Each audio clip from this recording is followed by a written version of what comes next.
Today I want to check more containers that I put aside already. I brought these here. These are the ones that we didn't get to yesterday. I have seeds that I want to clean, and I also brought that box that I like, that big styrofoam box that I want to use for sowing out, or at least that I want to show you that I built.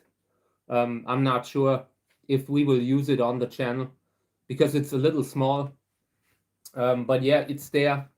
I might have to do it in a separate video. We'll see how it goes because it's a little bit hard to film it because it probably blocks the whole camera view. But it's there. It's there in case you wanna like have a look at it, you know. I talked about this yesterday in the stream, and yeah, now I have it here. Minus the lamp that goes in it, but that doesn't matter. So yeah, let's have a look at the seedling containers first, so we can go through them. A lot of people are watching the stream later, so welcome guys. I appreciate you being here. I will be on stream maybe 1.5 hours. That's usually the time that I try. I was a little bit late because I first had to fire up the wood oven. It was cold. It was cold tonight. Very cold night. You can see I'm wearing like Christmas kind of stuff. I'm getting in winter mode, so the next few months will be pretty snowy. Yesterday we had a lot of snow, rain, all those things. I brought the heaters into the greenhouses. One heater per greenhouse. I filmed a little bit, but I wasn't really happy with the material. Hey, good morning, Dave. Welcome. Yeah, it was a cold night. A lot of rain. Yesterday it snowed on the thing that I put as a replacement for the bathroom window, and the snow had pushed it down, and I had snow in the bathtub. So yeah, nice weather. I was out with Kami for 1 minute. The cat walked down the stairs, looked at the snow, felt cold, and turned around and went back in. So yeah, it's kind of getting to that part of the year where you would love to just stay at home. Yeah, exactly. I'm not sure if the cat has, since she was an indoor cat most of the time, I'm not sure if she has been in snow and she didn't like it. I can tell you that. So yeah, and I'm here, like, I will go through the seedlings that I brought. These are the remaining ones from yesterday that I haven't checked. I also brought seeds that I want to clean, and the box, like that big sowing out kind of thing. But it might not fit into the camera. It might be too big. So we'll see how that goes. But yeah, first fixing a little seedling here that has lost its grip, or maybe it never had it. Just getting it ready. Yeah, it's time for the Christmas jumpers, like the onesies, you know. I haven't worn one in at least 10 years or so. That's the kind of stuff that you do when you're in a relationship. You know, you're wearing these matching onesies, but it's been a while. Okay, so everything's all right in this one. No problem. So yeah, and the repair of the window is coming closer. I need to talk with one more company and then we can do it. So very happy. 12 degrees, yeah. I mean, it's getting, maybe it's like that over here too. But it feels so cold. It feels like frozen. And I still have 1 or 2 cacti that I have on the stairs. They are under the roof. But so far they are taking it well. Also have a few echinocereus outdoors. They are pretty cold hardy. But so far all the cacti that I have put out are doing nice. They are coping with the cold temperatures, which is surprising. Hey, good morning, Maria. Yeah. So really, really uncomfortable kind of stuff. Bad for cactus breeders. I was in the greenhouses yesterday. I had to remove a few infections that I've seen. So yeah, I gotta make sure that everything's protected from drip water. Might have to insulate some more again in the next months, that it doesn't rain into the greenhouse. Every few years I need to replace the insulation. Okay, so here more seedlings. These are also great. No fungus gnats, no nothing. That is good. Looking great. Maybe we're sowing out a little bit. I actually wanted to boil water, but I forgot. But I'm sure we can get it done. We'll see. Yeah, over here. 3 seedlings that are twice as large as all the others. I'm not sure what's up with these. But we'll see. Sometimes seedlings have immense advantage. I'm not sure. They are growing faster.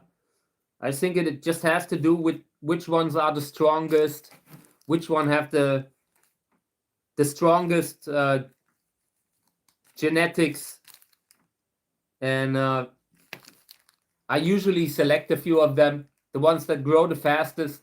If you want to have just a cool cactus that grows fast, these are often the best. If you're looking for flowers, that is something that doesn't play a role. How fast they grow, how big they are. So it only makes sense if you're growing cacti to get a fast growing plant, which is important too. Okay, so over here, a lot of seedlings, and they are all looking great. Overall, we have really a nice, healthy pool of seedlings for the winter. This will keep us busy all winter. Okay. So these are actually growing very fast. I can already see multiple sets of spines. Really big. Yeah, take care, Dave. We'll see. We'll talk later.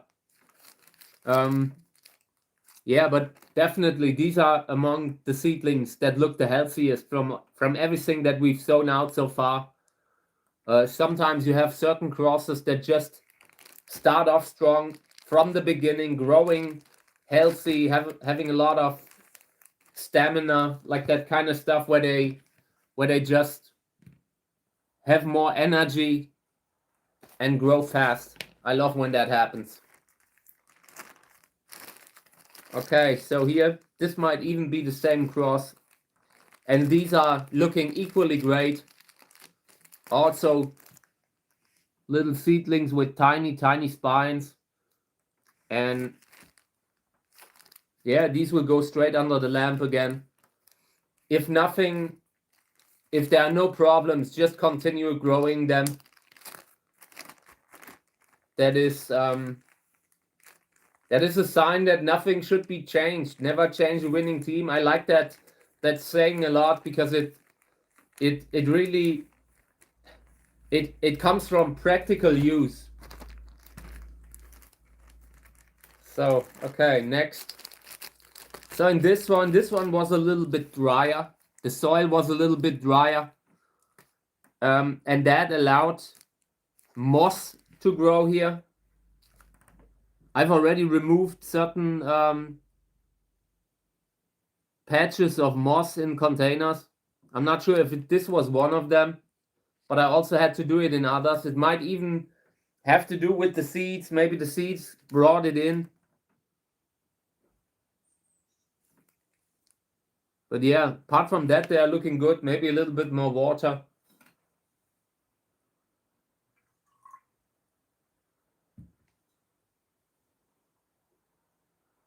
Okay.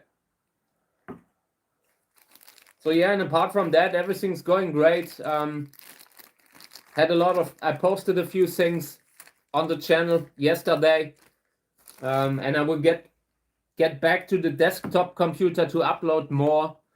The clips that I'm currently posting are from the 2022 season, and that was one of the best seasons that I did. And at that time, I wasn't uploading reels all the time, or when I uploaded them at the time, there was no way to that vertical kind of filming wasn't a big thing yet, or was just becoming what it is today. And so yeah, I'm posting a lot of these videos that I haven't posted yet, and it's getting to the really good part of that season. I've posted a few clips of the Sörensia arboricola, the mother plant that I have, and in that 1 year, the plant had 20 flowers, and it looked amazing. I've filmed it a few times, every time full of flowers, and we're coming to those videos soon. I've posted videos of it before they were opening up, and yeah, I will upload the remaining ones when it's finally open, also in the next days. I'm always uploading from different hard drives that are full of cactus videos. I film a lot, and I don't always get the time to upload them right away. So yeah. Over here also nice looking seedlings, everything looking great. Yeah, and everything, like in regards to overwintering and all, everything is finally becoming a little bit easier. We will be able to like pay for the heating of the house soon. Stuff like that, you know, stuff that has been keeping me busy in the last couple weeks. And now that all the stress is falling down from me, I can finally, you know, focus on the job a little bit more. Focus on what we're doing here. Focus on working outdoors. Okay. More seedlings, also great. No fungus gnats. Because I keep talking about working outdoors, and I really need to do it. But there's so many other stuff that currently still keeps me busy. Yeah, that arboricola, in that year it looked amazing. I've also posted photos on Facebook and Instagram, and the photos are there. It looks amazing.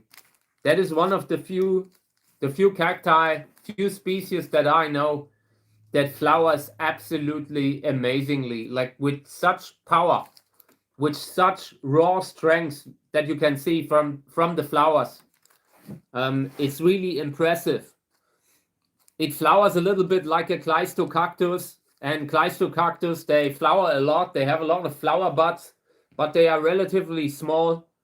They definitely don't have big petals like arboricola has. You know, it flowers like a hybrid that combines the many flowers of cactus, but with the size of the flowers of Echinopsis, that kind of stuff, you know, like big Trichocereus, classic Trichocereus, big flowers. And yeah, that's cool. I mean, the flowers are not huge. They are 15 centimeter, I guess, 15 or 16, but you don't need, they don't need to be huge. One look at the immense, like at all the flowers that are opening at once, it will blow you away. So yeah, that is a great plant. I recommend everyone to get one because they are so easy to keep. The plant that I have, I've had it in a tiny pot for at least 10 years, and it did well. It flowered. It didn't look problematic. A really nice plant, also for beginners, in my opinion. So yeah, over here, more seedlings, really healthy looking seedlings, spines and all. I love when I put something under the plant lamp and it looks great. You know, when you can really see that the plant loves the environment, things are working out greatly. You are looking at a large number of seedlings that you can that you have soon. That is a great feeling. I like that. But this kind of zipper doesn't really zip anymore. Oh, come on. Would you please? Okay, this will work, but it's not perfect. Something's wrong about the zipper here. Okay. Hey mate, good morning. Thank you for the compliment. I mean, it's still seedlings. They are very early stages. We are basically sowing out here. And we're going through them to check them, to make sure that there are no problems in them, because they are in closed bags. Hey, good morning. But yeah, so far we haven't had a lot of problems, and that is great. But the problems will come. It always happens, so why would it be different when we're doing it on camera? I expect even more problems to happen now that we're doing it on camera, so that will be great. Gives us something to talk about in the streams and all. So here's a seedling that was covered with soil. I take that a little bit back, like putting it back into the soil. Sometimes they lose contact with the soil, with the ground. They are just very light and they can sometimes fall over when you move a container around or when your cat sleeps on them. It has been a common problem that Kami, the cat, sleeps on the cactus seedlings. They are under the plant lamp and she lost that. So she just lifts herself on top of them. And when I check them later, a few of them are broken or something like that. But I can't be mad at her. When you have so many cacti, it doesn't matter anymore. If you lose one seedling, then you will always have more. So yeah, over here also. Hello. Thank you guys for joining the stream. Yeah, we're just checking on seedlings. And these look like they might have variegation. A lot of them are reddish. Reddish seedlings can mean stress. Sometimes stress induced, but not always. Sometimes it's also genetic. A lot of astrophytum seedlings, they start off by being reddish and have that kind of mutation. So we'll see if they are able to survive on their own roots. Sometimes they can, sometimes they can't. Okay. This is great. 2 more. And then I'm cleaning a bit of seeds. The cactus seeds, so we're moving forward. Yeah, over here also nothing bad, no fungus gnats. So it wasn't in every bag, just in a few. I'm not sure how that happened. But it's good to know that it doesn't affect all of them. Once you have something like fungus gnats in a closed bag, it's hard to get rid of it again. You would have to dry it out completely for a month maybe. And that could already be too much for the seedlings. They might make it, but very often it's getting close, you know. And you never know that, you never know for sure that all that's like drying out and letting the seedlings starve a little, that all that will be worth it, because maybe you will get them again later, you know. Maybe you haven't gotten them all. Okay, yeah, these were the seedlings that we haven't checked yet, and all were great. There was not one where we lost something. Now here's a fungus gnat that comes out. Yeah, see, you shouldn't praise. You shouldn't start praising. It was too early. I should not have said that. But apart from that, they look good. I can see fungus gnats in the soil, like they have that little larvae that you can see. They look like a tiny transparent slug, and or snail, like the ones without the house. I never understood the difference. Maybe someone can tell me. But it's the ones. It looks like one of these ones that don't have a house, like just slime, you know. So yeah, but over here in this one, there are none in. So if they have gotten to the point where they also put in eggs into the soil, then yeah, we can't see it yet. Hey, good morning. Good morning to everyone who's joining us. I mean, it might not be morning for you right now. It's pretty much early morning here. So yeah, let me just get the seeds and we will clean them a little bit. If you have any questions, I'm happy to take questions too. Just trying to get the seeds without losing too many. So I have them. Sorry, I have them on paper towels, and I will now put them into this thing here, just so I can collect them, and then I will bag them later. These are cactus seeds from the current season, from the 2025 season. We have pollinated them on channel. I have pretty much filmed most of the pollinations, so all the seeds that I'm cleaning here, you can see them on our pollination videos too, like the moment when they were created very often.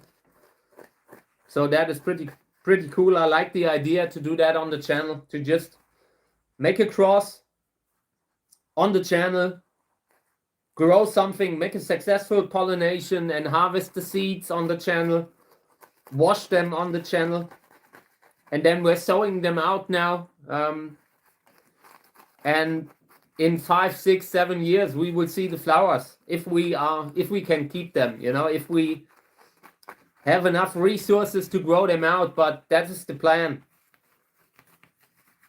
Going from seed corn to final large flowering plant within, I mean, the time frame it takes, like I said, very often 5 years, maybe 7. Some of the lobevias flower a lot faster, maybe after 2 years, 2-3 years. But that is what I always wanted to do on the channel. I wanted to kind of show that whole process of being a cactus breeder, you know.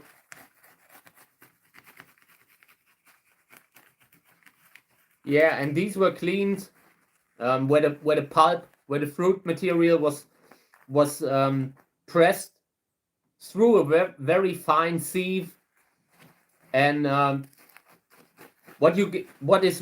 rest of it, what is remaining, I let dry on a paper towel, kitchen paper, and then you just gotta scrape off the seeds that you have dried, and then you can start sowing them out. It is a very time-consuming process, so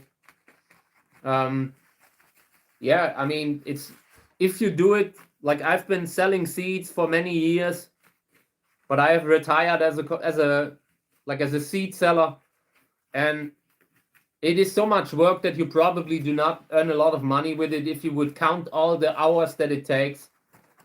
I can't prove it, you know, but because I don't know how other people work, maybe they are working differently, that it makes sense for them.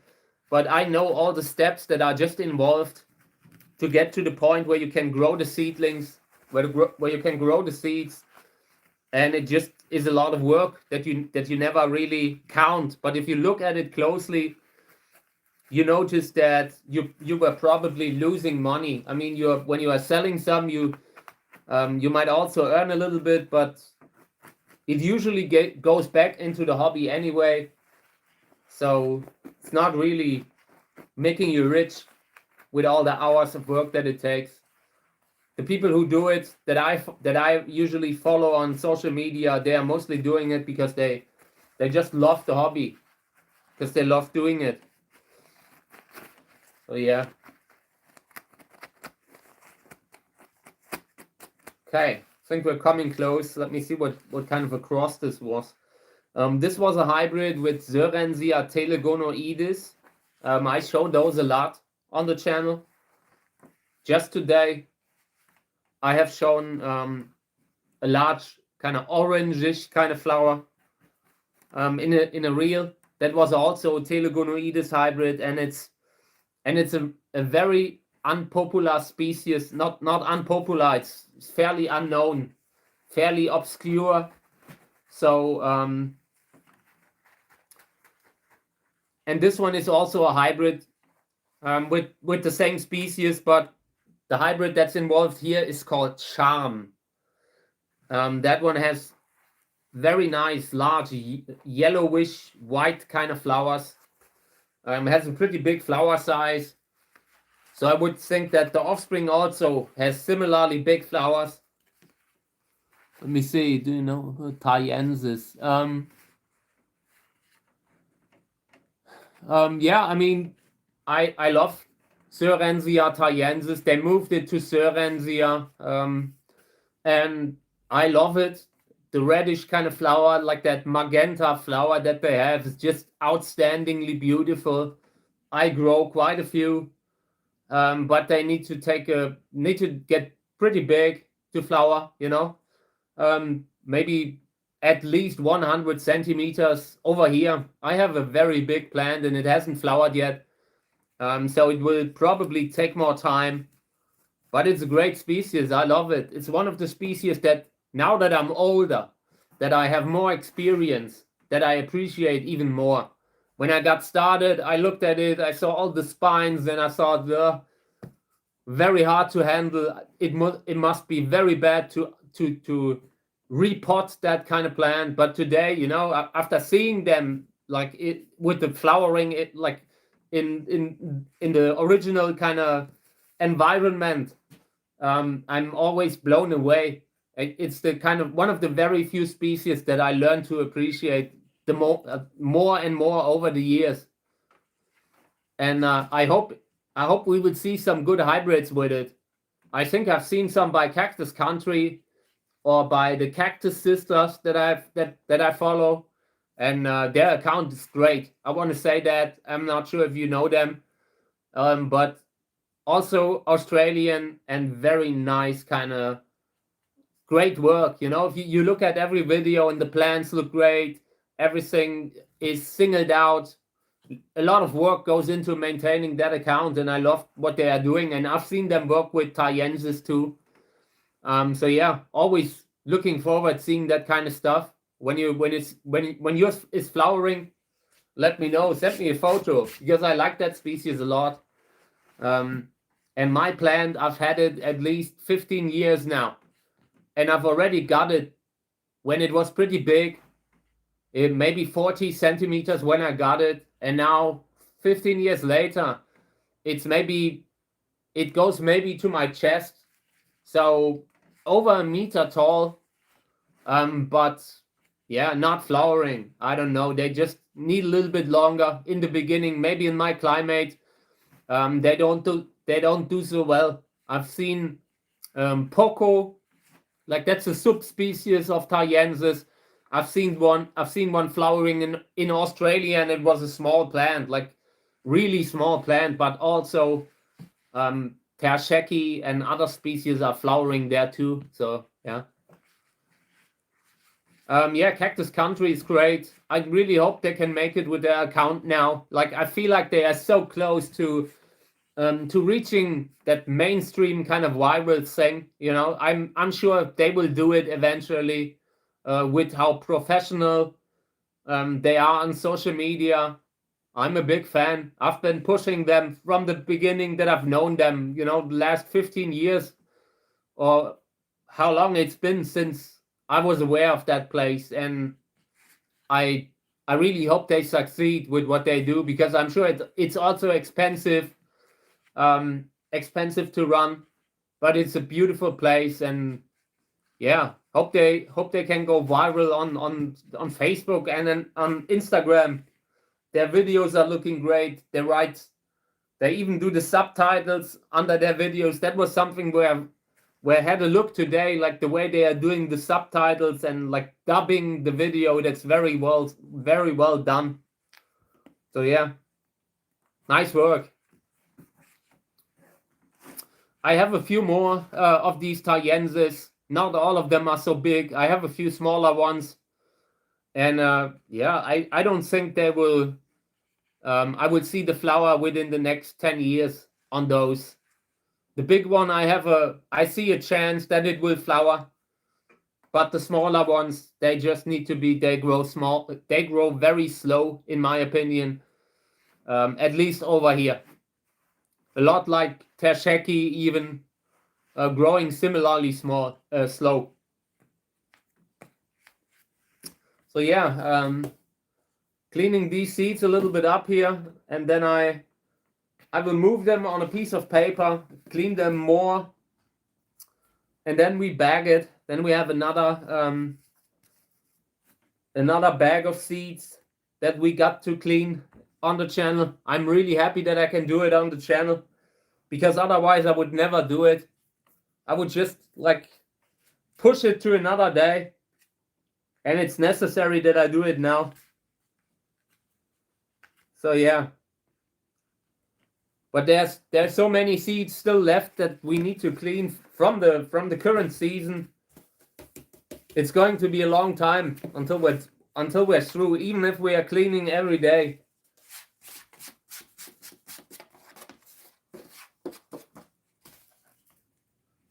Hey Dave, welcome back. We've checked a bunch of seedlings and they're all looking good. And yeah, now I'm cleaning a bunch of seeds here. And then I try to maybe show that box that I've discussed yesterday, like that. It's just styrofoam, so it's not really necessary, but it helps a little bit with the insulation to kind of create the temperature that you need to start to induce the germination. That can help you a little bit, but it's definitely not necessary to build something like that, you know. I always wanted to build something like a sowing out box, and I saw photos that other people did, but I wasn't able to at the time. Took me a while to try, you know. Sometimes you just have to go out of your comfort zone and try to do new things, and that was, at the time I wasn't like that. Now I am. Life kind of pushes you to that point. Dave, yes, I worked as a journalist, doing that kind of movie reporting. I wrote for a magazine called Deadline, and yeah, I was interviewing actors in Germany, you know, interviewing like in Berlin. I wrote an article about Daniel Brühl. He's been pretty successful now. He's been in Tarantino movies, and he's been in that Spielberg movie with the horse, like, you know, and pretty good actor. And also some of the classic German kind of actors, like Christoph Waltz, you know, who got Oscars later, and he's an Austrian. But yeah, also a very, very interesting person. And I've seen him around the time when he wasn't successful. At that time, where kind of saw that he has a lot of talent. That was when he did a weird movie where he was wearing rubber boots, like yellow rubber boots. It was a totally obscure movie, and he was playing someone who, you know, a very crazy dude. And he did it so well that he stood out back then already, and that was maybe 2000, 2003 maybe. I'm not sure. I don't recall what the year was, but he was already great in that TV movie that came out, Christoph Waltz, you know. And then later on, he suddenly got famous, you know. He did a lot of pretty mediocre kind of TV work, but he was always great. Guy was always a great actor, and you could see it, you know.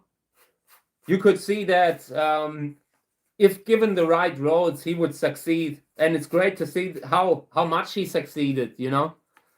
So yeah, that kind of stuff. I basically got into it because I loved horror movies. I grew up watching horror movies, and it kind of led me into that life. I knew all the journalists, like the movie journalist scene at the time, lot of people were doing their own, like, kind of indie movies, that stuff. That is basically the kind of environment where I came from. I always wanted to do, like, continue doing reviews, wanted to do on YouTube, maybe movie reviews on YouTube, but life kind of came in between and brought me here today. I mean, but I still love movies, and I still watch movies, and I write a lot about it on Facebook, on my personal Facebook. Just yesterday, I wrote something about something that I watched. I watched an episode of the X-Files yesterday, and I watched that episode that Vince Gilligan did, like the guy who later got famous with Breaking Bad. And he worked on the X-Files long before, around the time of the 5th season, and I guess that was maybe 98, around that time, 97, 98, and that was when Vince Gilligan started recording and writing for the X-Files, and it was a great episode. That episode is the best episode, like that vampire episode that he did. It's the best episode of the X-Files at all. Like, if you look at the show, I don't think I've seen one that I liked more.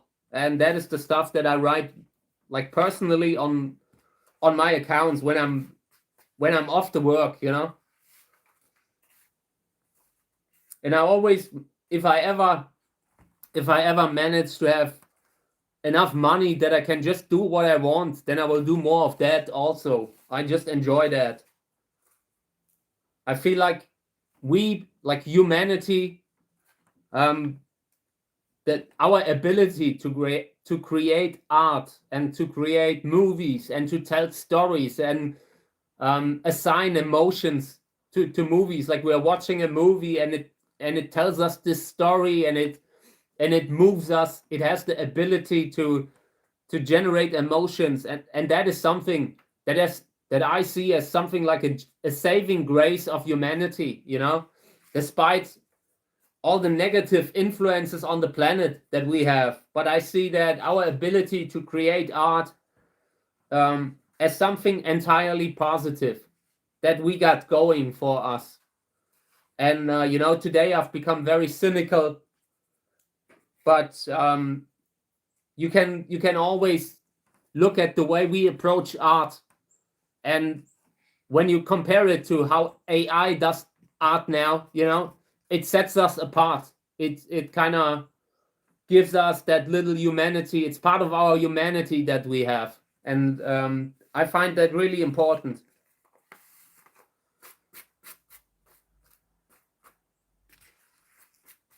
So yeah, I think we're coming to a point when everything's clean enough. It's not clean, but it's clean enough.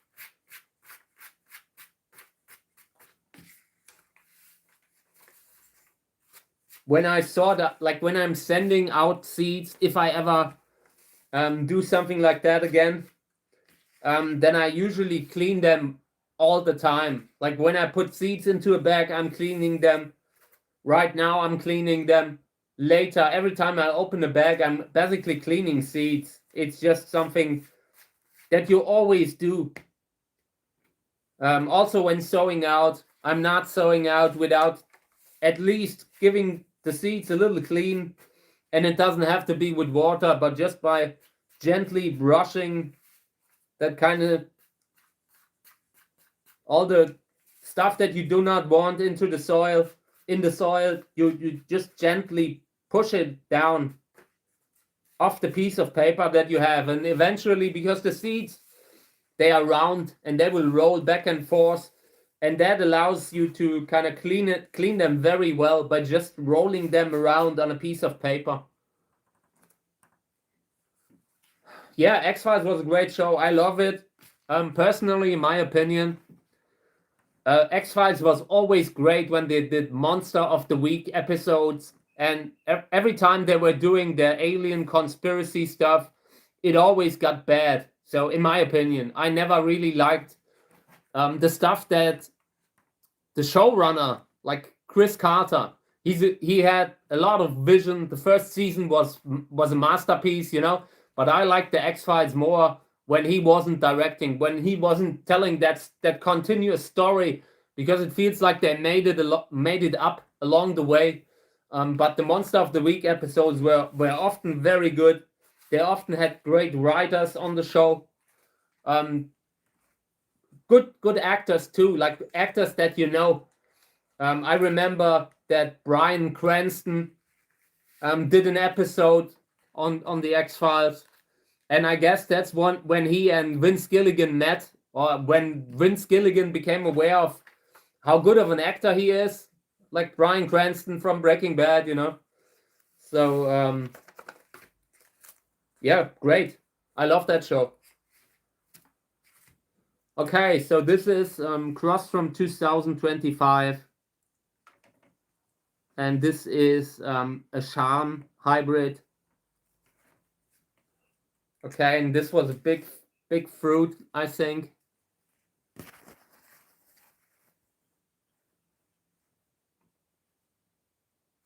Let's see what's written there. I wrote it with pencil, and the pencil has kind of disappeared. But I think, yeah, it doesn't matter. Okay, next one. Let's see. Oh no. I dropped a few.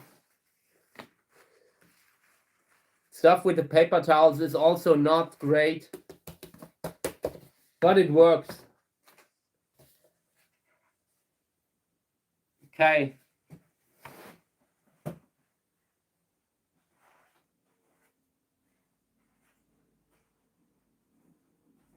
Was just trying to collect the seeds that I lost.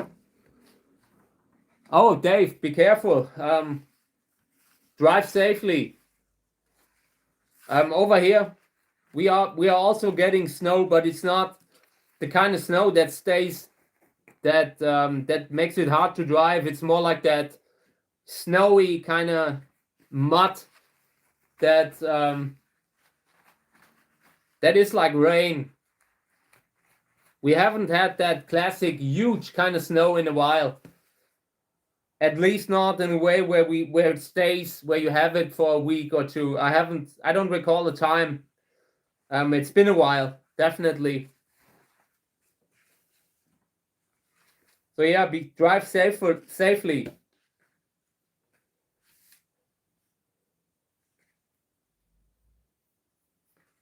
So when it snowed over the night, I have that bathroom window barricaded with a huge kind of thing of styrofoam, and it usually holds, but when it snows outdoors, it pushes that thing down.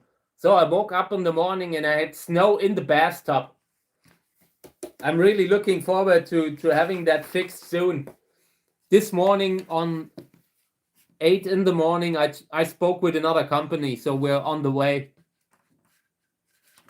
Yeah, I like the feeling when it's snowing outdoors, when there's no way that people can get to you, like when everything is closed, when the roads are closed, you have everything you need.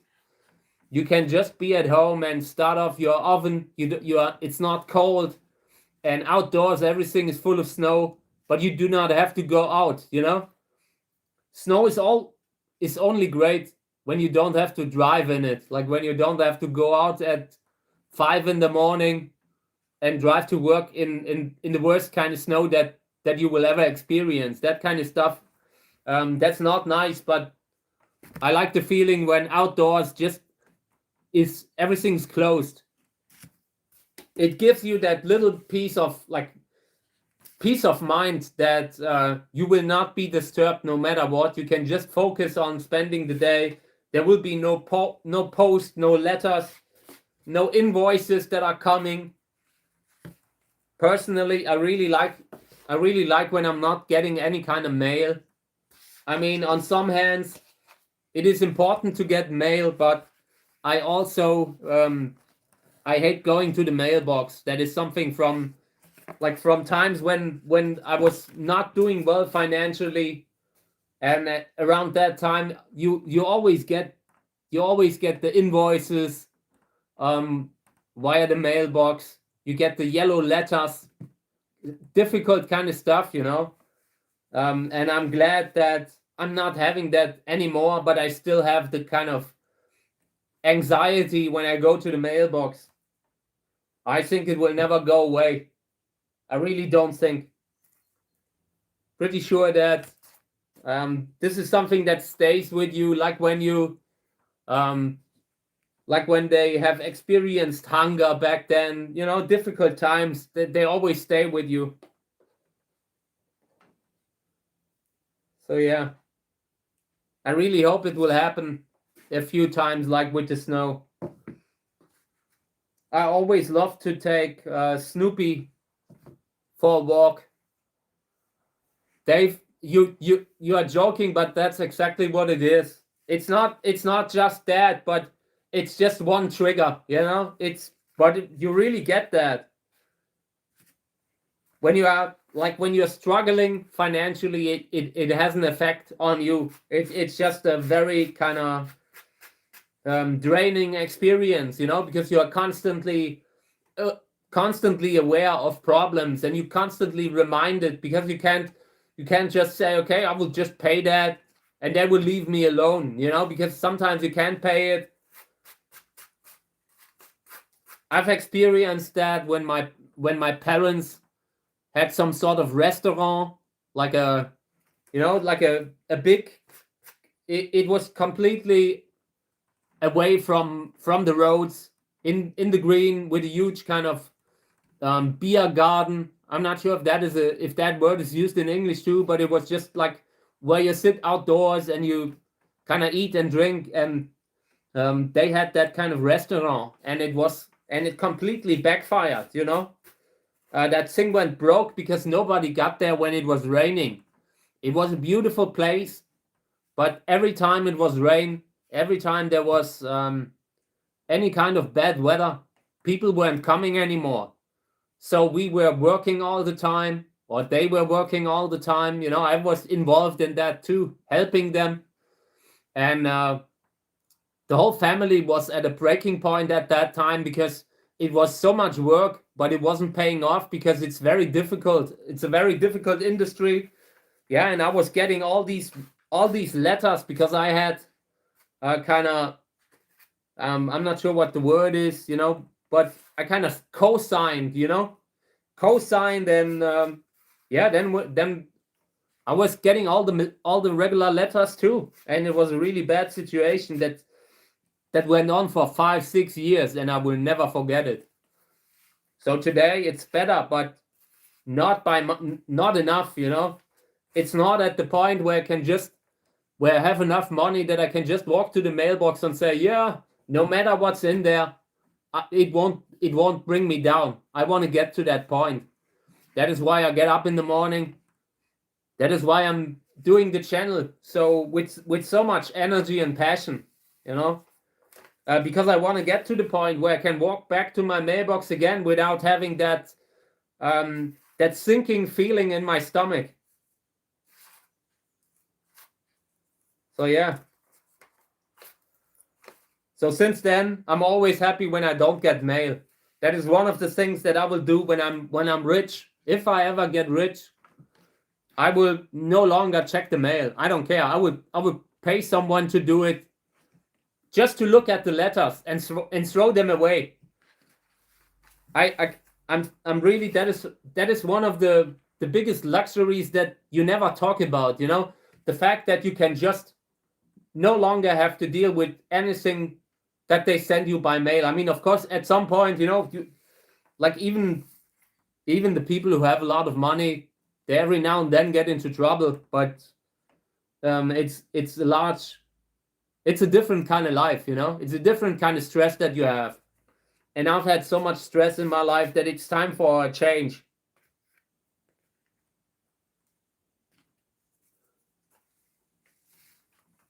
Yes, take care, Dave. Drive safely. I'm always amazed, you know. There are people like all over the world connected, you know. Yes, take care.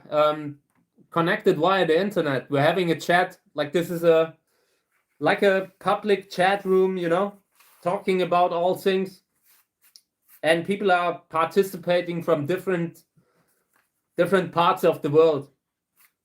I'm still amazed by that. In that way, I'm like like an older person, you know.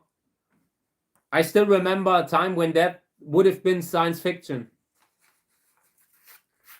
Took a very long time, all with the live translation, with the ability to just, I don't know, participate, have a meeting over the internet. I saw that like when it was written in science fiction books, like in the 80s, in the 90s, that kind of stuff. And today we can just use it, you know. So I'm always amazed by that.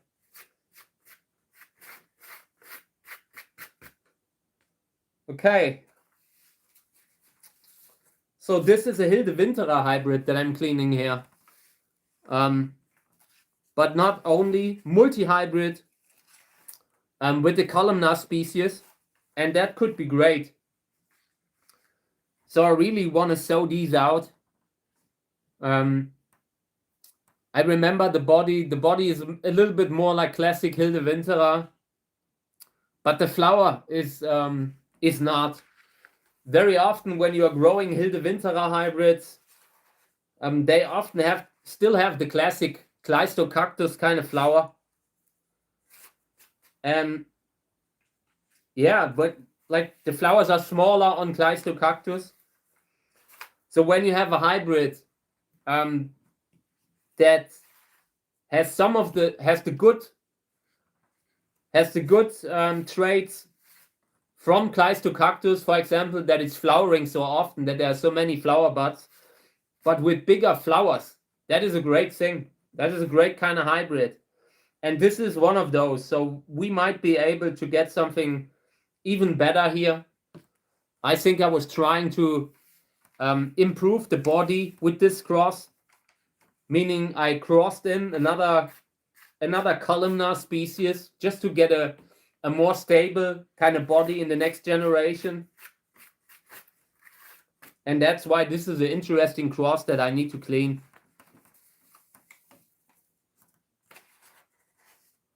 So yeah, and also happy to take general questions if you want to know something we've been sowing out. I mean, this is also a stream where we discuss the seedlings that we've planted together.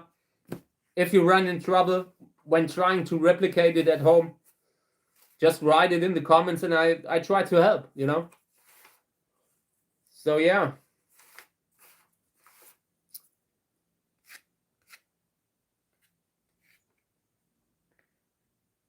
Okay. Always got to make sure that I'm not throwing away seeds by accident. That's why I have a second, have a tray below where I'm sorting in. So in case I accidentally sort out viable seeds, then I can still take them out again. Okay. So these are clean enough.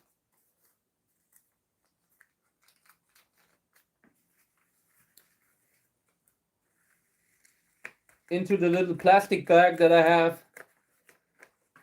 I would prefer paper bags, but I'm out of them. They are more expensive. These little paper bags, they are better for letting the humidity out. Because if you still have humidity left in the seeds and it evaporates, then you can get fungal problems on the seeds before you even sow them out, or at least when you try to sow them out later. So sometimes it's best to put them in paper bags. For example, the ones that they sell for stamp collecting, they have the perfect size for seeds, and they sell them like in thousands, but they are still expensive. I think every time I buy 1,000 bags, it costs me 30, 40 bucks. But they are better. Okay. Hilde Winterer hybrid. Multi-hybrid cross. 2025. Okay. Yeah, we are starting to have a bunch of good crosses that we could sow out in the next weeks. We'll see how it goes.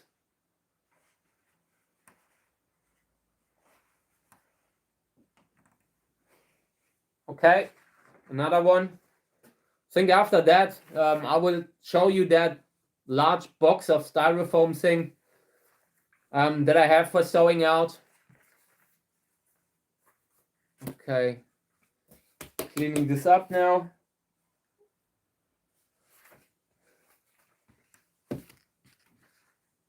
Now I'm scraping the cactus seeds off the paper towel into my little tray, and later I will clean them more, clean them further.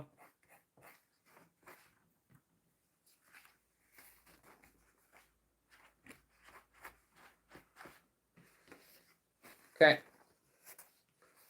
And these seeds here, they are from a cross with Teleflora. Teleflora is actually a really good hybrid between Cerenzia telegonus and Echinopsis irisi grandiflora. And Echinopsis irisi grandiflora is not the same as the grandiflora that became known as Trichocereus grandiflorus. That's a different kind of plant. It's more a classic Echinopsis, and it has nice pinkish, reddish kind of sepals on the flowers, and that made it so interesting for breeding. And in this case, the Teleflora hybrid it kind of has the body of Telegonus, but with really big flowers, similarly big as Telegonus, but in a pinkish kind of color tone, and it's really nice. These are also known as Brevispinulosus very often. That kind of like cultivar. A lot of the Teleflora hybrids are actually mislabeled under that name. You find a lot of them with that name. And once you see the flower, it becomes clear that it has Telegonus in it.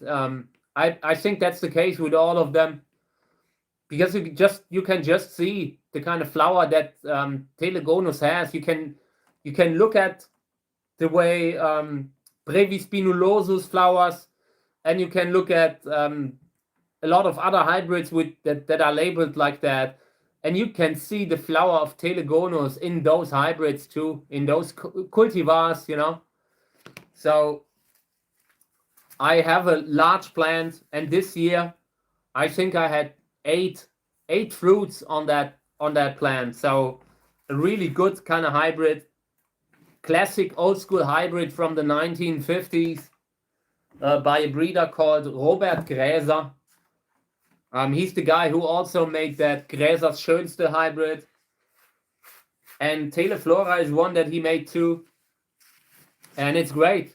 It's an all-time classic.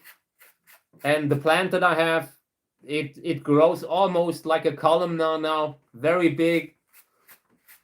I did a time-lapse video with the flowers, and it was amazing. If you want to see it, just look for Teleflora and time-lapse, and you will probably find it. And it was incredible. Lots of flowers at once.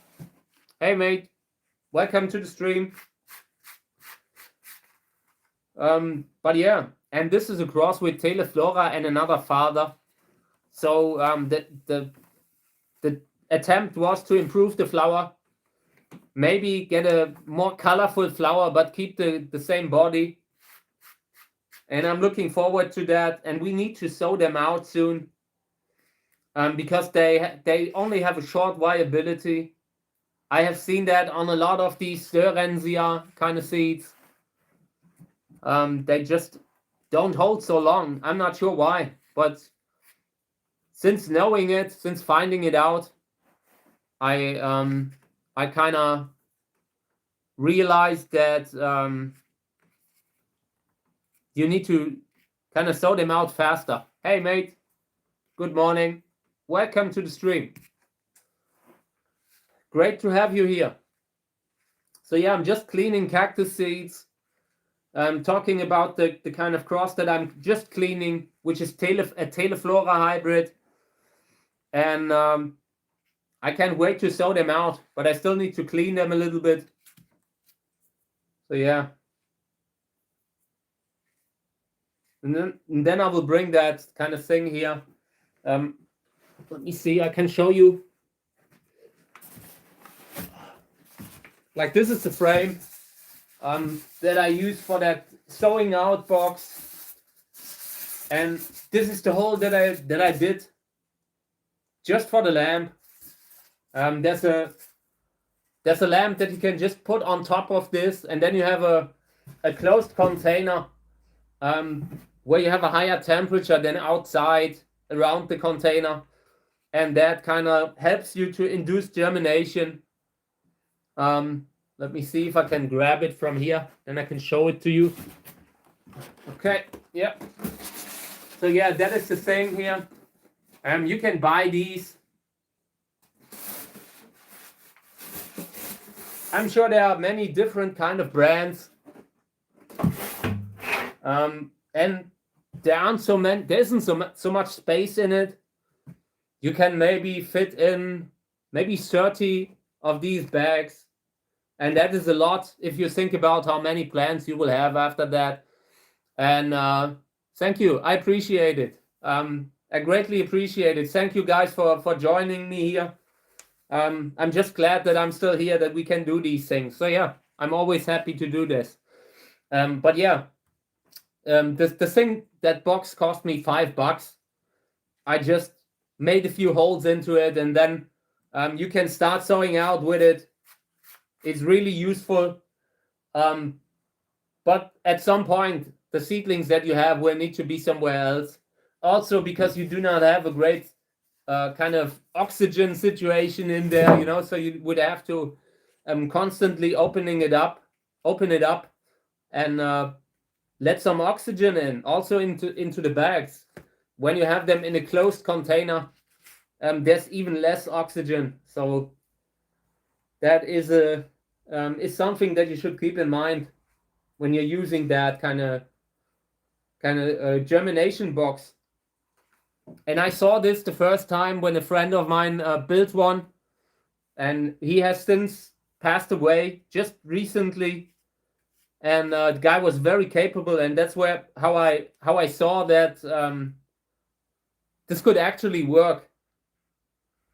But it's absolutely not necessary. You can also induce germination just besides the heater. That is no problem. So yeah, and now we're cleaning the Teleflora seeds, and hopefully we will be able to get a lot of seedlings from them. Would love to get a hybrid with the body of Teleflora and a much bigger flower, or a nicer flower, more color, would be great. Over the last years, one of the species that I really learned to appreciate is Sorensia telegona, Echinopsis telegona, former Trichocereus too. A really good kind of plant for breeding because the flowers are so big, and it has these beautiful sepals, these reddish sepals, very nice big flowers, great for breeding.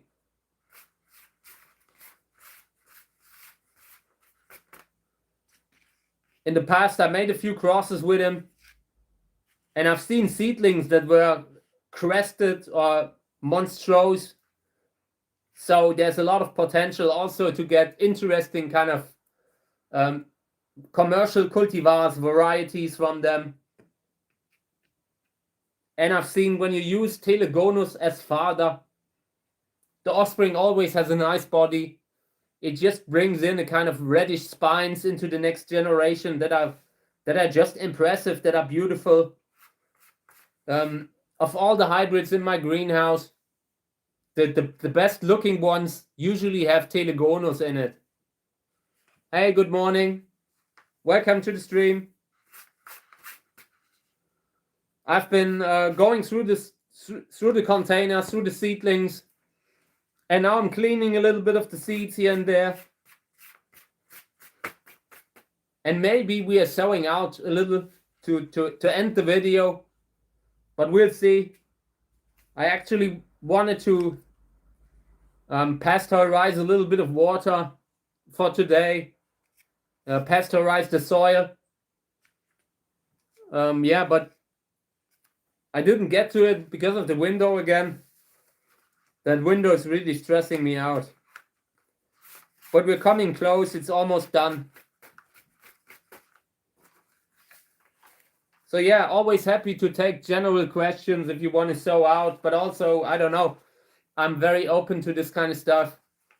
Of course, like within the limits of the platform. Hey, thank you. That sweater is really nice and I'm wearing it for the first time, actually. I've had it a long time, but never really felt like, you know, in that Christmas kind of vibe to wear something like that. But now, I kind of had a good day, you know, and I really like it. This is from the 80s. This is old school stuff. I don't wear a lot of like cotton or not cotton, wool, you know, that stuff, because it always itches a little bit when you wear it. But sometimes when there's snow outdoors, it's a law. You need to wear something like that every now and then when it's starting to become wintry outdoors. So yeah, almost done with the Teleflora seeds here, and they look better and better. I noticed that that in this cross there are many small seeds that haven't fully developed, where you can, if you touch them, you can feel that they are very flat, that they are not round like a healthy seed corn should be. You can feel that something in the development didn't really work out. It can be because the mother plant already is an intergeneric hybrid. With these white hybrids, white kind of crosses, you always have a genetic distance that the parents have. They might be incompatible, and they might not be incompatible enough to prevent the hybrid that you have, but they are just incompatible enough to produce healthy seeds. You know, they grow, they flower, but sometimes they just can't. They're a little bit sterile, and that can happen.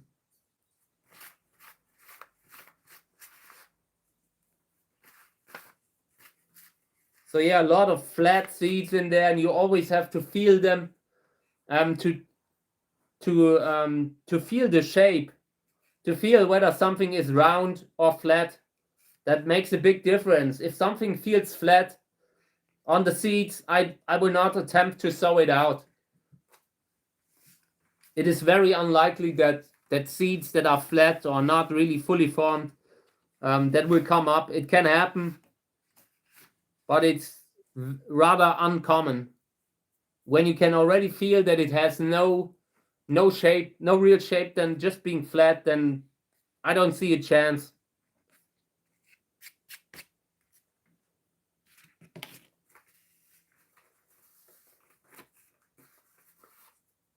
Okay. I think we're at a point where you can put them in the bag.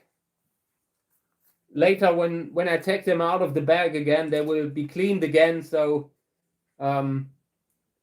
it doesn't have to be perfect. It just has to be clean enough that I don't put them in the bag and it looks like I didn't do anything. Hey, Dave. Okay, so let's put this in here. I'm really looking forward to these kinds of seeds, and I want to show them on the channel. So I need to remember sowing them out. We will do another series of containers where we're sowing out, and we will only sow out stuff that we made on the channel this year in the next round. so far I have a lot of seedlings by Uwe Kahle, and they are all great. They will be amazing. But when you're a breeder, you also have to grow your own stuff. If you do not grow your own stuff, it is unlikely that others will do it for you. I mean, I have the luck that a lot of people ask me about seeds, so I would always be able to just say, okay, I have a new bunch of seeds, and please grow them and let me know how they look. But a lot of people don't have that, and when you're a breeder and you're constantly just preferring to grow the seeds of others, you will end up, you will make no progress. You will, I mean, at some point you can certainly use the seeds by the other breeders to make crosses again. But it's also better to put the energy into kind of developing your own kind of crosses, because sometimes you need to do two generations to get to that great kind of hybrid cross that will blow you away. That is just for you as a breeder the big thing. Like, for example, the hybrid Sunny, that multi-hybrid that Vladi Yasan did with these kind of crazy colors, pink and yellow and whatever. It's a beautiful kind of flower. And to get to that point, he had already made so many different crosses, and he made crosses that were crosses from like where he did another hybrid years before, and then he continues to breed with that one. So you develop your own kind of mother plants, over generations and generations, and that can be great because it gives you everything you do will be unique. Nobody will be able to have exactly the same kind of hybrids that you have, or exactly the same kind of mother plants that you have. And that gives you an advantage. So I recommend that every breeder grows their own seeds first and foremost. But I'm terrible at taking my own advice. So yeah, but in the next time we will do that. We will sow these out. So yeah, Teleflora. Lower left was the position of the flower, 2025. And again, there were at least 6, 7, 8 kind of crosses with Teleflora. And we have a lot of seeds this year. First time that I have so many seeds of Teleflora. It's a cool plant. Really the type of stuff that when you let it grow big, if you have the chance, it will blow you away. So yeah, I repotted the plant this year to give it more energy next year for flowering. Okay, another one. Okay, so what is this? This is a Gräser hybrid. Nothing. I had already kind of sorted it out.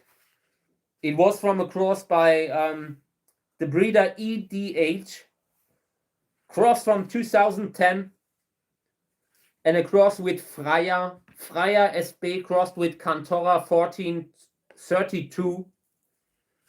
Nice cross. I mean, I've seen some of the hybrids from that cross, and some of them are great. It's just that this one wasn't. I mean, the flower was okay, but I sorted it out nonetheless. Okay. So I will put these aside. These are not for sowing out myself. I will donate them. And because they can still produce amazing offspring, it's just unlikely that I will have the space to grow them myself. I chose very carefully what I'm growing and what I give away. I don't have not a lot of space, so I need to kind of really use the space that I have for the best ones. So when I'm sowing out, and when I'm sowing out my crosses, I really, really look at exactly what kind of direction I want to go in. I generally do not make crosses that I would not sow out. But of course, the conditions have become, like, the space is becoming less over the years. So I also need to be more critical long term. Otherwise, there's no improvement, you know? Yeah, I mean, if this is really not for people who have like extreme allergies, you know? I have a few allergies here and there, but luckily, this doesn't bother me. I have more problems when I'm out in summer, when I'm doing pollination work, when I'm standing under the flowers of the large plants, like the plants that get 2 meters tall and flower from the apex, right from the tip. Then you always have to stand below the flower and brush around, and you will always brush the pollen into your nose, and that's when I really have problems with it. But just here, that isn't a problem. That's okay. In this cross, I also see a few of these flat seedlings, like flat seeds that just where you feel like they will not develop. And in that case, I don't even put them in the bag anymore. I sort them out.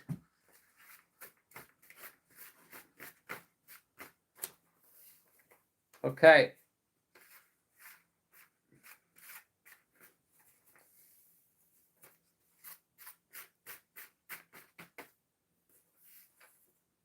All right.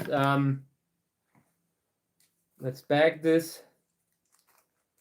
So we make some progress here. I will be busy cleaning seeds all winter at that pace. Yeah, and this is a Gräser hybrid. I'm not sure what, who the breeder of that Freya hybrid was that is involved in this, but the breeder of this hybrid here, the mother plant is a breeder with the abbreviation, with the breeder code EDH. I got to look up who it is because I got them as a gift. And when a friend of mine, retired as a breeder and gave away all the plants, and I got a few of these. So far, most of the flowers have been pretty underwhelming. But yeah, it happens. I have one hybrid from that kind of cross that is really good. But only one. And that one stands out and is still in my greenhouses today. Also ruffled.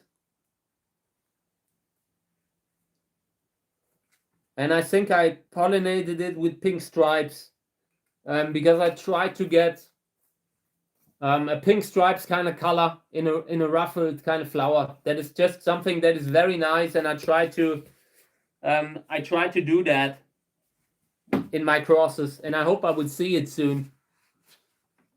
Are there certain types of traits that more often get passed down by the mother or by the father? Yes, definitely. I noticed, and a lot of breeders have noticed, that the mother often is more dominant. So you have very often the offspring will follow the mother in regards to the body, but it isn't always the case. But very often, I would say the mother is in most of the crosses more dominant, usually in regards to the body. I'm not sure why.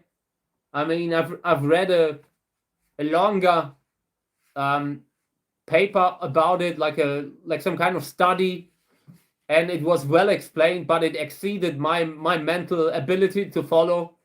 But it was somehow that just because the seeds ripen on the mother, there's a bigger influence on it in regards to whatever traits it can pass down. But the father very often influences the flower color, and it also can influence the body. You see that very often when you make crosses with pseudolobivia, like when you have a columnar mother and you try to get a colored flower in the next generation.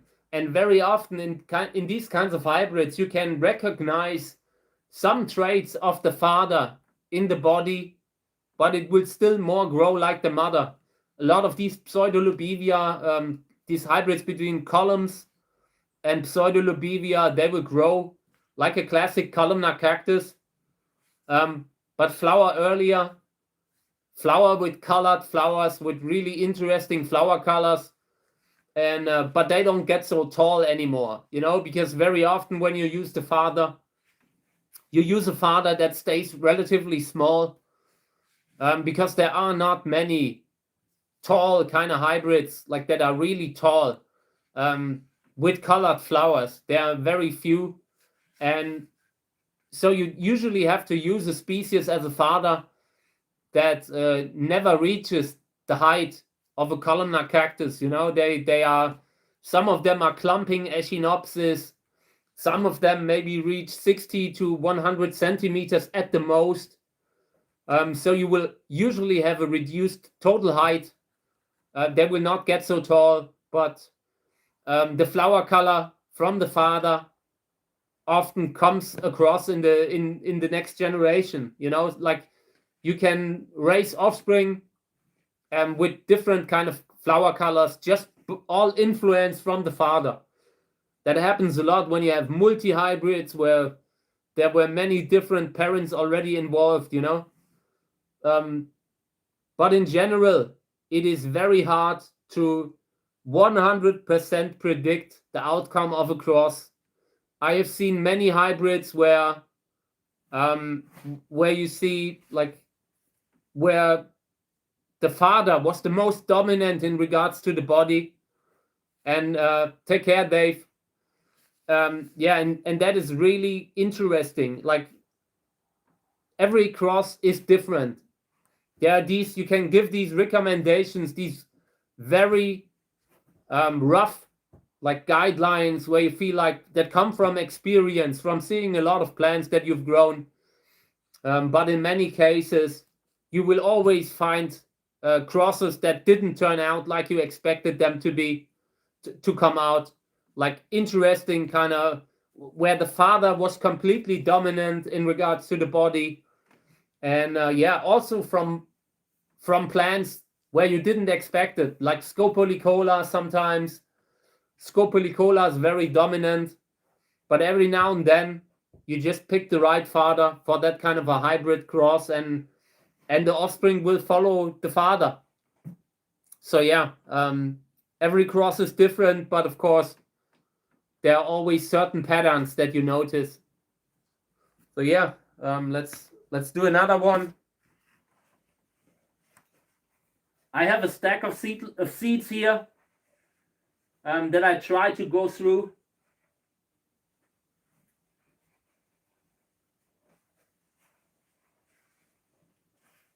Okay.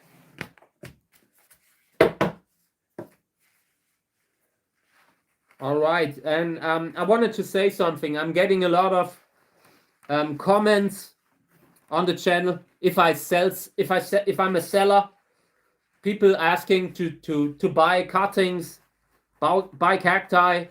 I'm not a seller. I'm just a hobby grower. I mean, hobby is doing a lot of heavy lifting in my case, you know. But it basically, with the setup that I work with commercially, and also in order to fulfill all the obligations that you have to do in Europe, European Union, all the regulations, I would have to spend so much time that I wouldn't be able to do what I'm doing now, the channel. And I love doing the channel, and I want to continue doing the channel, you know. So I had to step away from any kind of plan to sell anything, because it is a full-time job. You are constantly busy repotting, you're constantly busy doing something, and you cannot have plants that have any kind of problem. Like, when you're repotting them, they have to be perfect, they can't have skin blemishes, and that is the kind of stuff that I don't have the nerves for.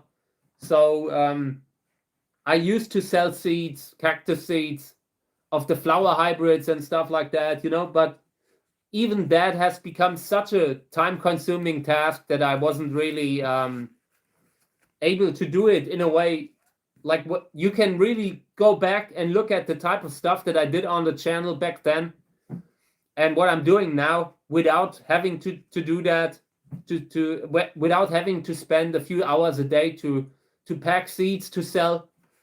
And the channel has been like flowering, you know, the channel has been developing so nicely since I stopped doing seed selling and that kind of stuff. So I think it was the right choice, you know. So here, yeah, I'm in some cases, some plants are self-fertile. Some plants can. I'm trying to kind of keep that genus out of YouTube, but just generally speaking, and some plants are already self-fertile, you know, and some are not. So you have to kind of pick the ones that are not self-fertile and pollinate these. And Turbini carpus is a genus that you can use to create hybrids, you know. There are a few more where in my opinion, it should be possible to create hybrids like Mammillaria. You know, they are not so far away from some of the other Mexican cacti. So first and foremost, you need to make sure that whatever you're working with isn't self-fertile, and a lot of them are. And I'm not really, like I said, I don't want to go too much into detail because that is the kind of stuff that already where it's already difficult on Facebook. You know, we have a big Facebook group, and every day, every week, I consider closing it because the conditions to moderate it are so difficult. So I try to stay away from that on here, but make sure that whatever you're working with isn't self-fertile. And then I would just get a few plants, maybe Mammillaria, maybe Coryphantha. Coryphantha, also one of these similar kind of plants. They are different, you know, they're different genera, but if you look at the family tree, they are not terribly far away, you know. So and then I would try to make crosses like with the ones that are not self-fertile. Gymnocalcium. Gymnocalcium are pretty interesting and might be worth making crosses with. And then I would try. That's what I would do, you know. But like I said, I don't want to have like the experience that I have on social media. They're pretty bleak, you know, auto moderators working and all that, and I don't want to. And I seriously consider closing like some of those groups too, and they are popular. People love that group, but Facebook doesn't seem to love them, you know, that kind of stuff. You know, the moderating conditions are so hard. You are constantly dealing with auto moderators that where no human ever takes a look at whatever is happening there. They are warning you. They are giving you a punishment based on an auto moderator that isn't working. And it's really not working, you know. I know. So that is the kind of reason why I'm moving away more and more from anything where they really where you constantly have to ask for a manual review, you know, because so yeah, conditions for Facebook groups in general, they've become more difficult in the last years. I've started doing moderation in Facebook groups, for example. That was maybe 10 years ago, I guess. 10 years at the least. I'm not sure when they brought the groups. And over the years, the conditions have become more difficult every year. And now it's become that you constantly have to check every member that wants to submit a post. You need to look into every member, need to screen that member. It's not only enough to look at what he is doing in the group. You also have to look at his personal profile and what he posts and even the likes that he gets. You need to look at every like to see if it's a genuine profile. And it has gotten to a point when you can no longer do that, when you just do it for the love of the hobby, you know. I used to moderate a lot of different kind of cactus groups on Facebook, and over the years I feel like it definitely felt like they are respecting the moderators less and less every year. So I stepped away. With every year, you can see me taking a step back more from the groups, not because of the community, but because you are just at the mercy of the platform. And if the platform doesn't even respect the moderators enough to use actual people to moderate, then I can't do it anymore. So that's why I'm here now. I haven't had these problems here. Like a lot of the problems, they can also happen, but not what I've experienced. I even had problems when they were flagging flower stuff on Instagram. Like there were times when they had flagged 50, 60 different just cactus flowers, nice flowers. And yeah, I don't want to be like, I don't want to deal with that long term anymore. I can't do that anymore. It's just I love moderating. I will always do it in some form, like building communities, but it depends on the platform, and it depends on it has become so hard to get rid of these profiles, these fake profiles that they are using in groups, and you report them and you report them and you report them and nothing happens. I'm sick of that. I'm not doing that anymore. There were times when, right now, even now, I think I spend a good hour of the day just checking accounts on Facebook of people who want to join a group. That is the kind of work that you always do, that nobody talks about. People often complain when their post isn't approved in time, but that is the type of stuff that you have to do for every single one of them. And at some point, you are just, especially when you're doing it alone, like I'm doing it now. We have moderators that help in the big groups, but a lot of groups I moderate alone, and I don't do that anymore. I'm at the point they have kind of all the goodwill that I had.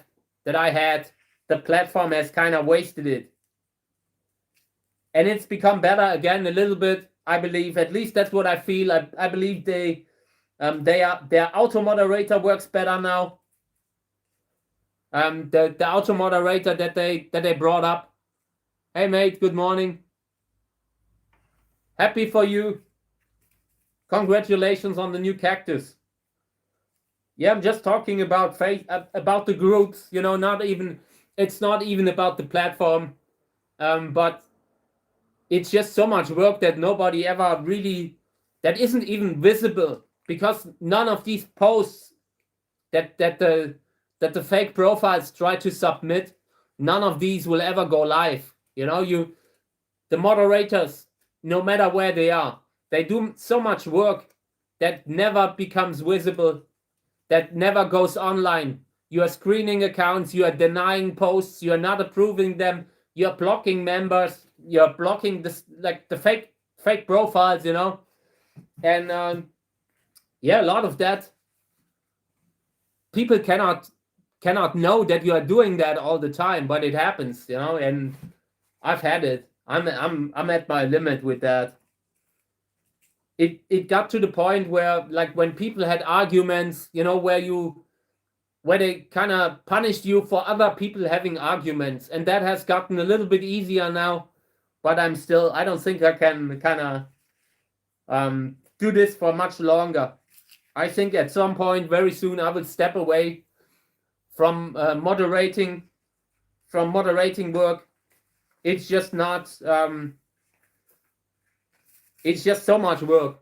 It is so much work, endless work, and that is when everything works great, like then you constantly have people messaging you, asking about approving a post. Why has my proof? I get a lot of messages where people message me saying, I submitted a post and it was automatically denied by the auto moderator. Why is that? And it's almost always people who have joined the group within 3 days, because the way you have to run the auto moderator, you cannot allow people to join the page, join the group, and instantly comment, because that would instantly attract the kind of fake account bot kind of users, So you have to have a time delay where they just cannot post, where you have time to look at them. And very often people complain about that. They join a group and expect to be able to post within the same hour, and that is just no longer possible today. I understand the frustration, but the way all these hobby groups have changed, unfortunately, it's no longer possible to do that because you have so many fake accounts today. And you have fake accounts that you have reported a year ago and they are still not deleted. So yeah, you cannot do that anymore. But on the other hand, we have a subreddit that goes very well. Check that one out. That is turning out very nicely. A lot of people are using Reddit, and I personally do so too. I even write something every now and then, apart from the moderating. I just enjoy the platform most of the time. It's not perfect, but these days there are no perfect platforms on social media. None. All have some kind of problems. Maybe Blue Sky, and I don't know for sure. I'm sure if you look into that platform, you might find the one or two things that are not great either. It's just how social media is today. It's the social media landscape. And and the fact that the classic websites and the classic forums are disappearing makes it harder and makes it even more difficult, to just say, okay, we're not participating. We're just having that little space here. We're having a forum. People just don't use them like they used to. Unfortunately, I miss the times of classic forums. Hey, mate. Welcome to the stream.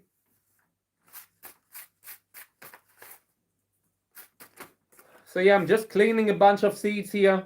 Let me see what this is. This is also Teleflora, another one. Also nice seeds, a lot of seeds. I have never had such a good year for Teleflora, that kind of a hybrid. It was full of flowers, full of fruit. In that kind of sense, it was a great year.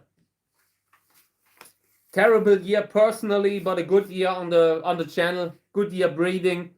Good year making videos. So you gotta appreciate the good stuff,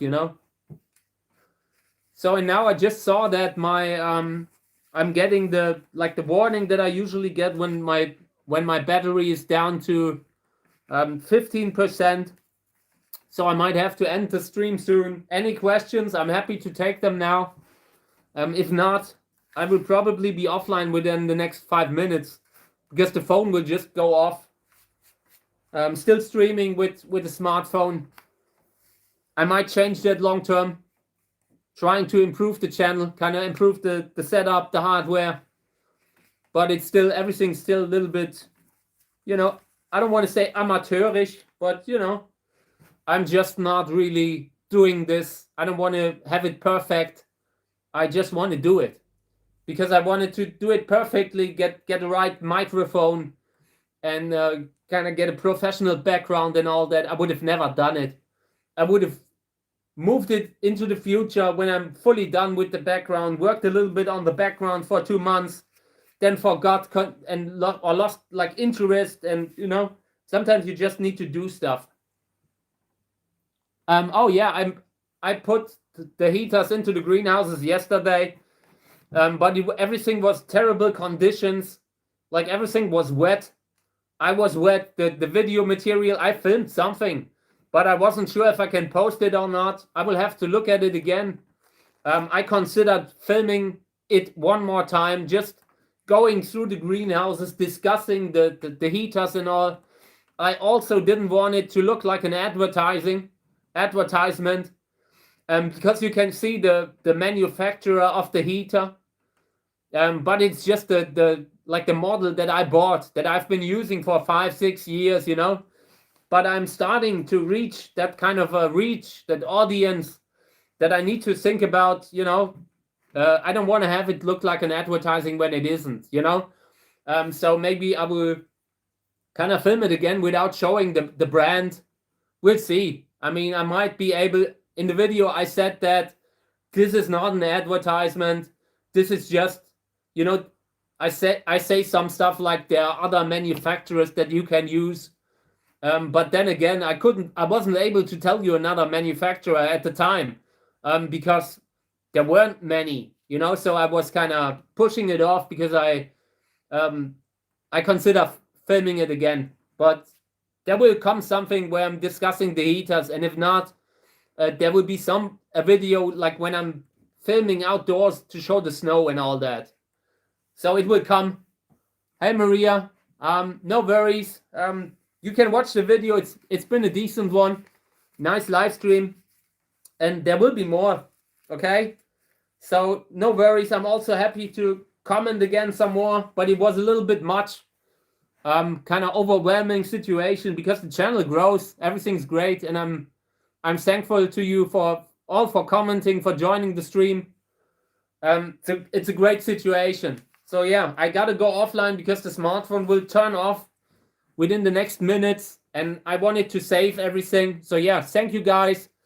I will be back doing another live stream tomorrow and maybe another one sometime soon. Okay? Thank you guys. Appreciate it. Thank you for being here.